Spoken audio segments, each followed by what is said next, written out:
ಮಹೇಂದ್ರನ ಮನ ಮಾತ್ರ ಮದುವೆಯ ಮಂಟಪದಲ್ಲಿದ್ದರು, ಮನಸ್ಸು ಮಾತ್ರ ಮೀನಾಕ್ಷಿಯ ಮೇಲೆ. ಮುಗ್ಧ ಮನುಷ್ಯ ಅಶೋಕನನ್ನು ಪ್ರೀತಿಸಿ ಮದುವೆ ಆಗಿದ್ದಾಳಂತೆ ಈ ಚೆಲುವೆ.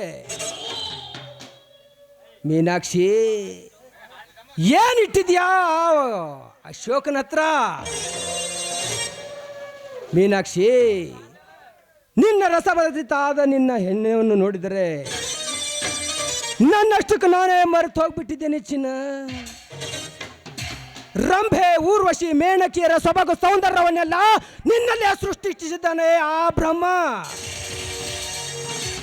ಅಂದಾಗ ನಾನು ನಿನ್ನನ್ನು ಪ್ರೀತಿಸುವುದು ತಪ್ಪ? ಹೇ ಮೀನಾಕ್ಷಿ, ಯಾವುದೇ ಕಾರಣಕ್ಕೂ ನೀನು ನನ್ನವಳಾಗಲೇಬೇಕು. ಒಂದು ವೇಳೆ ಏನಾದರೂ ಶಿವಣ್ಣ ಆಗಲಿ, ಅಶೋಕನಾಗಲಿ, ಇಡೀ ಅವರ ಕುಟುಂಬವೇ ಆಗಲಿ ಯಾವನಾದ್ರೆ ಅಡ್ಡ ಬಂದ್ರೆ ದಾರವಿಲ್ಲದ ಗಾಳಿಪಟದಂತೆ ಅವರ ಬಾಳು ಮಾಡದೆ ಹೋದ್ರೆ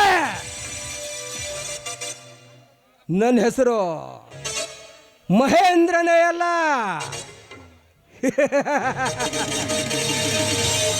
जो यादों से टकराता है उसे तूफान कहते हैं, जो यादों से टकराता है उसे तूफान कहते हैं, जो तूफान से टकराता है उसे महेंद्रा कहते हैं.